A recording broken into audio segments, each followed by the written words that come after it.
યંત્રશાસ્ત્રનો વિકાસ કોને આભારી છે? ન્યૂટનનો ગતિનો પહેલો નિયમ લખો અને સમજાવો. હવે યંત્રશાસ્ત્રની વાત કરી છે એટલે ગેલિલિયોથી શરૂઆત થાય.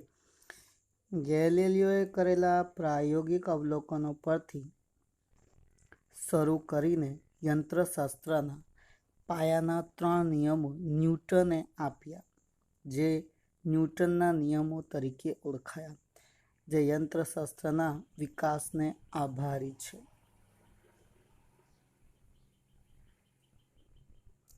ગેલિલિયોનો જડત્વનો નિયમ એ ન્યૂટનનો આરંભ બિંદુ હતું.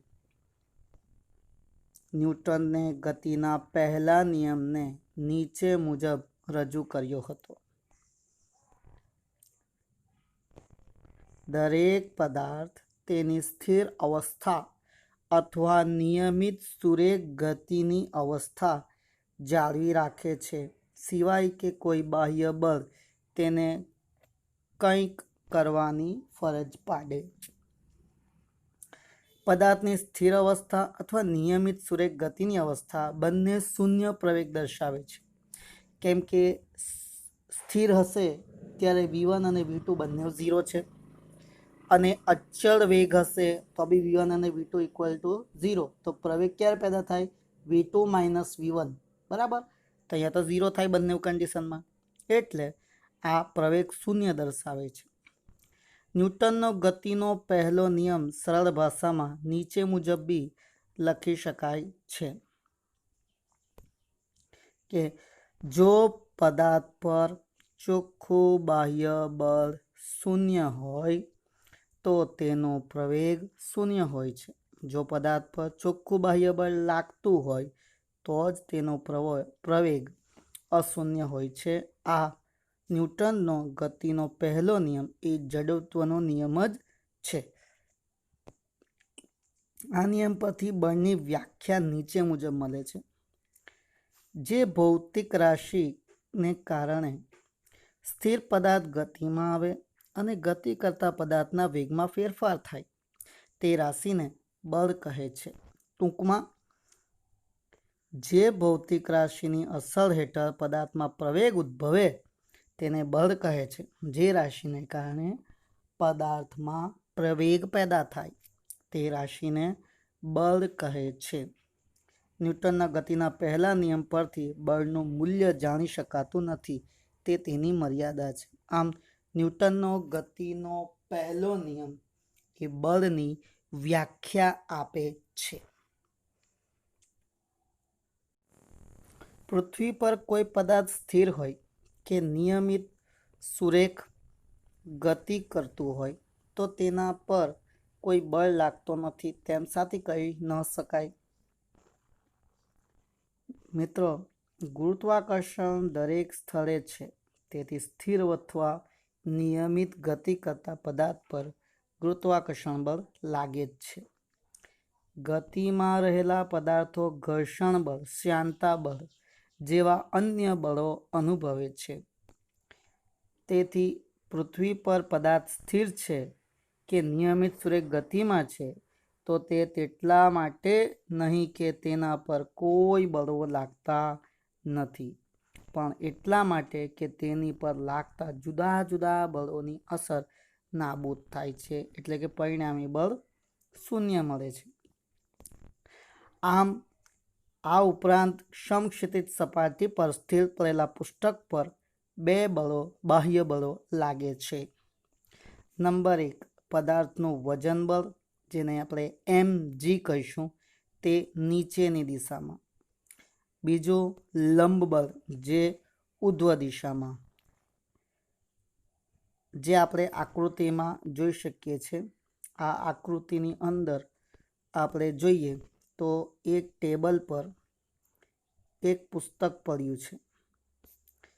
આ પુસ્તકની આપણે વાત કરીએ તો આ જે પુસ્તક છે તે પુસ્તકનું વજન બળ તો અધો દિશામાં છે, જેને આપણે W બરાબર mg વડે દર્શાવીશું, અને તેનો લંબ બળ એટલે કે જેટલું બળ પુસ્તક જમીન તરફ એટલે કે નીચેની તરફ લગાવે છે તેટલું જ બળ તે સપાટી એના પર ઉર્ધ્વ દિશામાં લગાવે છે, જેને આપણે સંપર્ક બળ આર કહીએ છીએ અથવા લંબ બળ એન પણ કહી શકાય છે. પુસ્તક સ્થિર છે, તેથી W બરાબર આર હોવાથી બળોની અસર નાબૂદ થાય છે, તેથી પુસ્તક સ્થિર છે. આ તર્ક સાચું નથી, પણ આ સાચું વિધાન આ મુજબ છે કે પુસ્તક સ્થિર હોવાનું જણાતા પહેલા નિયમ મુજબ તેના પરનું ચોખ્ખું બાહ્ય બળ શૂન્ય છે. એટલે કે ઉપરનું બળ બરાબર નીચેનું બળ, એટલે કે W minus R. W minus R બરાબર 0 થશે. એટલે કે W બરાબર આર છે, એટલે બંનેનું જવાબ કેવું થવાનું? 0 થશે. તે લંબ બળ અને વજન બળ સમાન અને પરસ્પર વિરુદ્ધ દિશામાં હોવાથી W બરાબર આર થશે. નિયમિત વેગથી ગતિ કરતી કાર પર ચોખ્ખું બળ શૂન્ય છે. સમજાવો. જો ધારો કે સ્થિર સ્થિતિમાંથી શરૂ કરી ઝડપ પ્રાપ્ત કરતી અને પછી લીસી સડક પર નિયમિત ઝડપથી ગતિ કરતી કાર છે. જ્યારે કાર સ્થિર હોય ત્યારે તેના પર ચોખ્ખું બળ નથી. જ્યારે કાર બાહ્ય બળ લાગે છે ત્યારે તેની ઝડપ વધે છે ત્યારે તે પ્રવેગિત છે. કારનો પ્રવેગ કોઈ આંતરિક બળ દ્વારા ગણી શકાય નહીં. સડકને સમાંતર ઘર્ષણ બળ લાગવાથી કાર પ્રવેગિત થાય છે, પણ કાર અચળ વેગથી ગતિ કરે છે ત્યારે કોઈ બળ લાગતું નથી. એનો મતલબ શું થયું મિત્રો? જ્યારે કાર સ્થિર હતી એટલે વેગમાં ફેરફાર 0, એટલે પ્રવેગિત નથી. એટલે કે ત્યારે તે સ્થિર છે ત્યારે તે પ્રવેગિત નથી. હવે પ્રવેગિત નથી એટલે તેના પર કોઈ બળ લાગતું નથી. હવે જ્યારે ગતિની શરૂઆત કરે છે, એના વેગમાં ધીમે ધીમે વધારો થાય છે ત્યારે તે પ્રવેગિત થાય છે, તો ત્યારે એના પર બળ લાગે છે. પરંતુ જ્યારે કોઈ એક વેગ પ્રાપ્ત કરી લે છે, બરાબર છે, પછી એના વેગમાં ફેરફાર થતો નથી, એટલે કે v1 = v2 થાય છે, ત્યારે કાર પર કોઈ બળ લાગતું નથી એમ કહી શકાય. તો ત્યારે તેવી કન્ડિશનમાં કાર જે છે કોઈ બળ લાગતું નથી એવું કહી શકાય. એટલે કે ચોખ્ખું બળ શૂન્ય છે બે પરિસ્થિતિમાં. જ્યારે કાર નિયમિત વેગથી ગતિ કરતી હોય ત્યારે અને સ્થિર હોય ત્યારે બી, પણ જ્યારે વેગમાં વધારો થતો હોય કે વેગમાં ઘટાડો થતો હોય ત્યારે કાર પ્રવેગિત કહેવાય છે, અને આ બંને કન્ડિશનમાં કાર પર બળ લાગે છે. તો સ્થિર હોય કે અચળ વેગથી ગતિ કરતી હોય, આ બંને કન્ડિશનમાં તે પ્રવેગિત નથી, એટલે કે તેના પર કોઈ બળ, ચોખ્ખું બળ શૂન્ય કહી શકાય.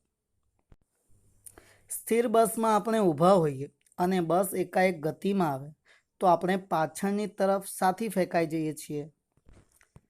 તો સ્થિર બસમાં આપણે ઊભા હોઈએ ત્યારે આપણા પગ બસના તળિયાના સંપર્કમાં હોય તથા પગ અને બસના તળિયા વચ્ચે ઘર્ષણ હોય છે.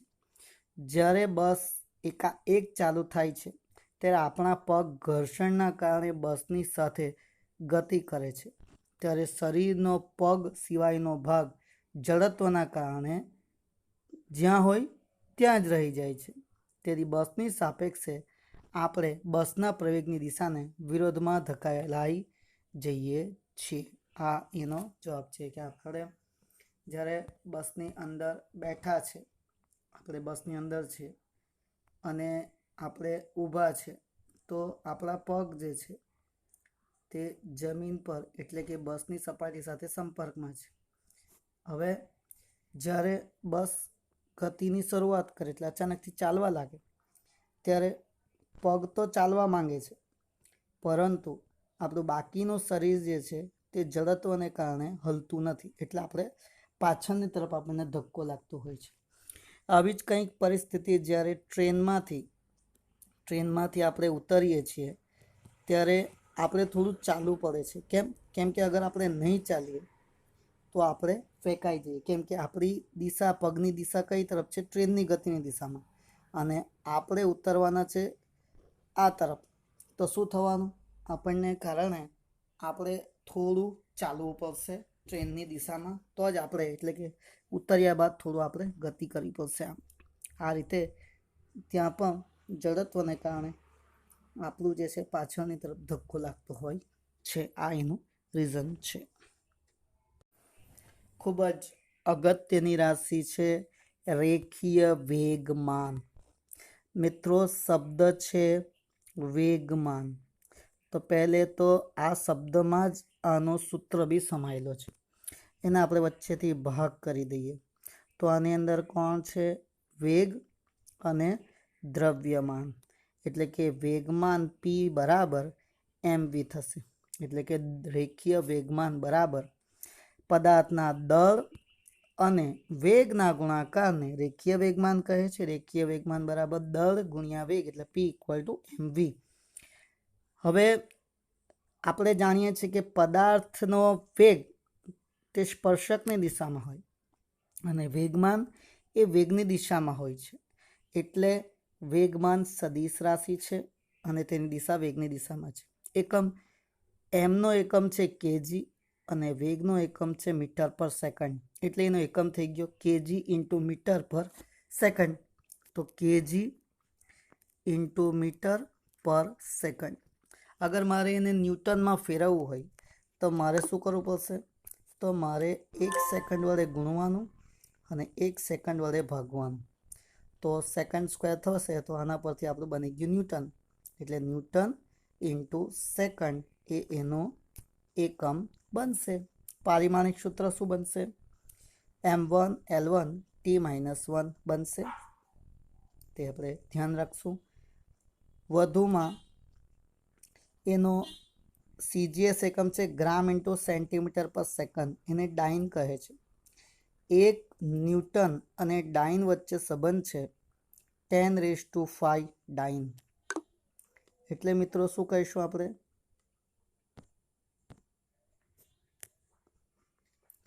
એટલે કે 1 કેજી ઇન્ટુ મીટર પર સેકન્ડ સ્ક્વેર બરાબર 10⁵ ગ્રામ ઇન્ટુ સેન્ટીમીટર પર સેકન્ડ સ્ક્વેર થાય છે. આ બંને વચ્ચે શું છે? સંબંધ છે. તો આ પણ નોંધી લઈશું, કામ લાગશે ભવિષ્યમાં. કહેવાય છે કે વેગ કરતાં વેગમાન કંઈક વધુ માહિતી આપે છે. આ વસ્તુ માટે ઉદાહરણ આપી સમજાવો. તો ચાલો ઉદાહરણ આપીને સમજ મેળવીએ. પહેલે તો વેગ કરતાં વેગમાન કંઈક વધુ માહિતી આપે છે તે નીચેના ઉદાહરણ દ્વારા સમજી શકાય છે. પહેલો ઉદાહરણ આપણે લઈએ છીએ. એક કાંકરી અને એક પથ્થરને સમાન વેગથી કોઈ વ્યક્તિને મારવામાં આવે તો કહી શકશો કઈ અથડામણથી વ્યક્તિને વધુ ઈજા થશે? વેરી ગુડ, મોટા કાંકરાથી. કારણ કે બંનેના વેગ સમાન છે. નંબર 2, પદાર્થના વેગમાનના ફેરફારનો દર જાણવાથી પદાર્થનું બળ જાણી શકાય છે. જો તેમના દળો જાણતા હોઈએ તો તેનું દળ વધુ, તેના વેગમાન વધુ અને વધારે વેગમાનવાળા પદાર્થની અથડામણ વધારે ઈજા પહોંચાડે છે. તેથી કાંકરીના વેગમાન કરતાં પદાર્થનું દળ વધુ હોય તેવા પદાર્થનો, એટલે મોટા પથ્થરનો વેગમાન વધુ હોય છે. તેથી વધુ ઈજા થશે. એટલે કાંકરી અને પથ્થર બંને વડે જ્યારે મારવામાં આવે ત્યારે કાંકરી કરતાં પથ્થરથી વધારે વાગશે. એ તો આપણને ખબર જ છે. નંબર 2, બીજા ઉદાહરણ લઈએ. ધારો કે એક કાર અને એક ટ્રક સમક્ષિતિ રસ્તા પર સ્થિર પડેલા છે. આ બંનેના સમાન સમયગાળામાં સમાન ઝડપથી ગતિ કરવાને કારણે ઓછા બળની અને એક ટ્રકને વધારે બળની જરૂર પડે છે. આ ઉપરાંત તે બંને સમાન ઝડપથી ગતિ કરતા હોય તો સમાન સમયમાં તેમને અટકાવવા માટે કાર કરતાં ટ્રકને, એટલે કે ટ્રકને મોટા અવરોધ બળની જરૂર પડે છે. આમ બંને ઉદાહરણ પરથી આપણે જોઈ શકીએ કે પદાર્થ પર બળની અસર નક્કી કરવા માટે દર અને ઝડપ એટલે કે વેગમાન અગત્યનો પ્રાચલ છે. તેનાથી આપણે વધારે જ સમજ મેળવી શકીએ. ન્યૂટનનો ગતિનો બીજો નિયમ લખો અને સમજાવો. મિત્રો, ન્યૂટનનો ગતિનો બીજો નિયમ આ મુજબ છે. પદાર્થના વેગમાનના ફેરફારનો દર. પદાર્થના વેગમાનના ફેરફારનો દર તેના પર લાગતા પરિણામી બળના સમપ્રમાણમાં અને લગાડેલા બળની દિશામાં હોય છે, એટલે કે બરાબર F. જો બળ F અને ડેલ્ટા ટી સમયગાળા માટે m દળના પદાર્થના વેગમાં v થી બદલાઈને v પ્લસ ડેલ્ટા v કરે તો તેનું પ્રારંભિક વેગમાન pi equal to m into v અને pf ફાઇનલ અંતિમ વેગ એટલે pf equal to m into v plus delta v. તો વેગનો ફેરફાર ડેલ્ટા પી બરાબર pf માઇનસ pi, એટલે કે આમાંથી mv કેન્સલ, તો ડેલ્ટા પી બરાબર m ઇન્ટુ ડેલ્ટા વી. ન્યૂટનના ગતિના બીજા નિયમ પરથી આપણે કહી શકીએ કે f ચલે છે delta P by delta T. જો ચલેનું નિશાન કાઢીએ તો k આવી જાય, તો k into delta P by delta T. Delta T is greater than 0નું લક્ષ લઈએ તો limit delta T tends to 0 k delta P by delta T. તો f is equals to k DP by DT. હવે DP by DT, DP એટલે તો m into DV, તો k into m into DV by DT. બંનેને આપણે અલગ કરીએ કેમ કે સદિશનો આ જે ગુણાકાર છે તેના માટે આપણે લખી શકીએ. તો આમ લખી શકાય કે કે એમ ડીવી બાય ડીટી પ્લસ કે વી ડીએમ બાય ડીટી. તો એના પરથી આપણે કહી શકીએ કે એમ તો અચળ છે, એટલે કે આનું તો વિકલન શક્ય જ નહીં મળે, આનું વિકલન તો 0 થાય. તો બચ્યું કોણ? કે એમ એ. તો એફ ચલે છે એમ એ. આમ કોઈ પદાર્થ પર લાગતું બળ એ દળ અને પ્રવેગના ગુણાકારના સમપ્રમાણમાં છે. એટલે ન્યૂટનનો ગતિનો બીજો નિયમ કહેવાય F ઇક્વલ ટુ એમ એ. અને આપણે સરળ ભાષામાં એમ બી સમજી શકીએ કે ફાધર ઇક્વલ ટુ માં. સમજવા ખાતર કેનું મૂલ્ય બળના એકમની વ્યાખ્યા પરથી મળે છે. જો 1 kg દળના પદાર્થમાં 1 મીટર પર સેકન્ડ સ્ક્વેરનો પ્રવેગ ઉત્પન્ન કરવા 1 ન્યૂટન બળની જરૂર પડે છે. એટલે કે કેનું મૂલ્ય બળના એકમની વ્યાખ્યા આપે છે. ન્યૂટનનો ગતિનો બીજો નિયમ બળનું મૂલ્ય આપે છે. જેમ કે ન્યૂટનનો ગતિનો પહેલો નિયમ બળની વ્યાખ્યા આપે છે. જ્યાં સુધી કોઈ પદાર્થ પર બાહ્ય બળ ન લાગે ત્યાં સુધી સ્થિર પદાર્થ સ્થિર રહે છે અને ગતિમાન પદાર્થ અચળ વેગી ગતિ ચાલુ રાખે છે. તે બળની વ્યાખ્યા હતી. જ્યારે અહીં આપણને બળનું મૂલ્ય મળે છે, એટલે કે સૂત્ર મળ્યું એટલે મૂલ્ય મળ્યું. આમ એફ ઇક્વલ ટુ એમ એ થી આપણને બળનું મૂલ્ય મળી શકે છે. આનો એકમ છે કેજી ઇન્ટુ મીટર પર સેકન્ડ સ્ક્વેર, એટલે આપણે એને ન્યૂટન કહીએ છીએ. ગ્રામ ઇન્ટુ સેન્ટીમીટર પર સેકન્ડ સ્ક્વેરને આપણે ડાઇન કહીએ છીએ. બળની વ્યાખ્યા: જે બળ 1 kg દળના પદાર્થમાં 1 મીટર પર સેકન્ડ સ્ક્વેર જેટલો પ્રવેગ ઉત્પન્ન કરે તે બળને 1 ન્યૂટન બળ કહે છે. તે જ રીતે ડાઇનની વ્યાખ્યા બનાવી શકાય. કેજીની જગ્યાએ ગ્રામ, સેન્ટીમીટર પર સેકન્ડ સ્ક્વેર. તો શું બનશે?